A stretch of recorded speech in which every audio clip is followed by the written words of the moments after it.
We're joined now from Capitol Hill by Wisconsin Senator Ron Johnson, who is a member of the Homeland Security Committee, among his other many assignments there in the United States Senate. Ron, it's good to have you back on America's Forum. Well, JD, how are you doing? Well, I'm doing fine, but I'm concerned because you take a look at the nearly $4 billion, and I guess the Appropriations Committee is going to meet on this tomorrow on the Senate side. This emergency supplemental sounds to me, Ron, like the president is loading this up to process the illegal children flooding the borders to get them sent around the heartland and do very little with border enforcement. Do you share my skepticism on that? No, absolutely. JD, I'm an accountant by training, so you just look at the numbers. If you take $3.7 billion divided by 52,000 children, that's $71,000 per person.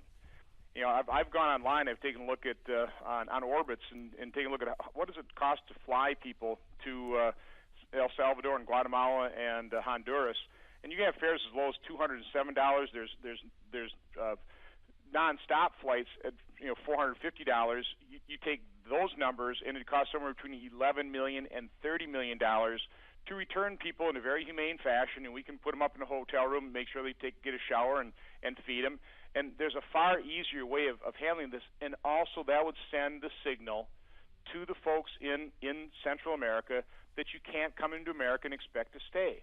And that's been the problem all along. We've never secured the border, and I've always argued the best way to secure the border is to eliminate the incentives for illegal immigration. When we talk about a DREAM Act, that creates an incentive. When President Obama institutes his deferred action on childhood arrivals and basically telling kids, hey, you get here, we're not going to deport you, that creates an incentive. When we pass a Senate comprehensive immigration bill that promises $262 billion in welfare benefits to non-U.S. citizens, that creates an incentive. We have to stop doing that. We have to tell the world that we are going to secure our border.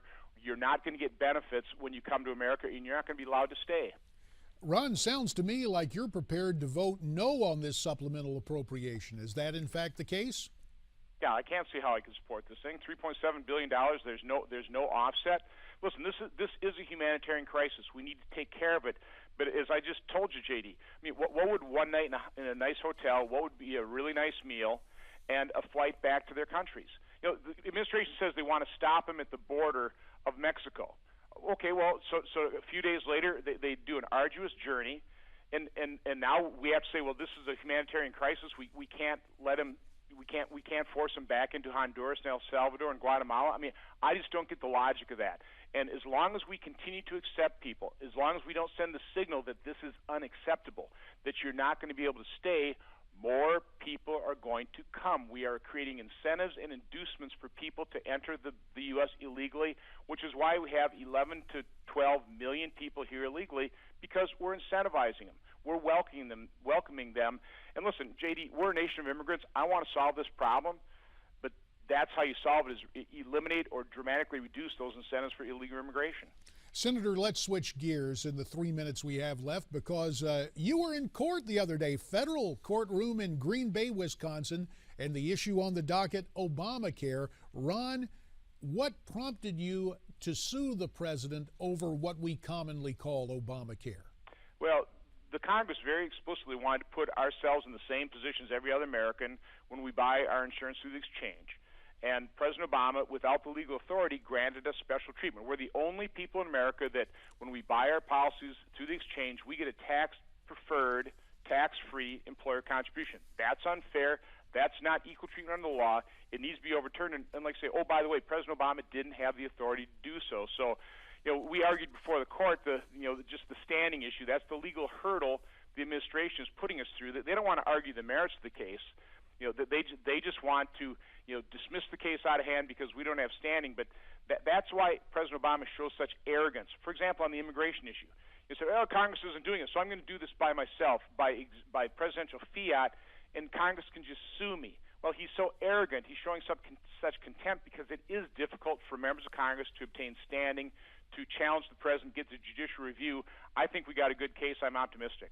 Well, I know you're an accountant by trade, not a lawyer, but you were in court a couple of hours on Monday. You say you're optimistic. What gives you reason for optimism in this court case, Ron? Well, just the way this this judge has given this case the serious consideration it deserves. He accepted two amicus briefs that make the larger constitutional issue of the separation of powers and how this president has really exceeded his legal authority. And then he asked for oral arguments. So this judge is taking the case very seriously. I know it's been called a stunt and frivolous and trivial. I think just the seriousness with which this judge is treating the case, I think, dispels those notions. Ron, a minute 30 left.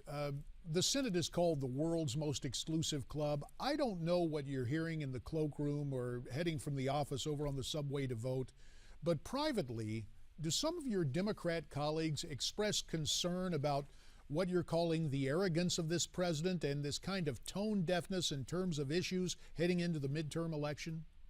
Sure. Now, I think there's a frustration, on both sides of the aisle. Harry, we always talk about how very few amendments Republicans have had voted on under Harry Reid's dictatorial rule. It's only a handful. Democrats have only had 7 amendments voted on since July 2013. So this is, JD, in the world's greatest deliberative body. Democrats in the House, and you realize that's a total majority-run body. They've had more than 100 amendments voted on. So, Harry Reid has utterly shut down this place. The Senate is totally dysfunctional because of Harry Reid's dictatorial rule. Well, Ron Johnson, you're a businessman by training. You're trying to get to work on behalf of the people of Wisconsin and the American nation at large. We thank you for your thoughts on stopping this influx of illegals, on your actions in court to stop Obamacare, and we look forward to visiting with you again real soon. Have a great day, JD. Ron Johnson, the junior senator of Wisconsin. Do you agree with him about how to deal with immigration? Why don't you tweet us your comments at Newsmax TV, #America's Forum.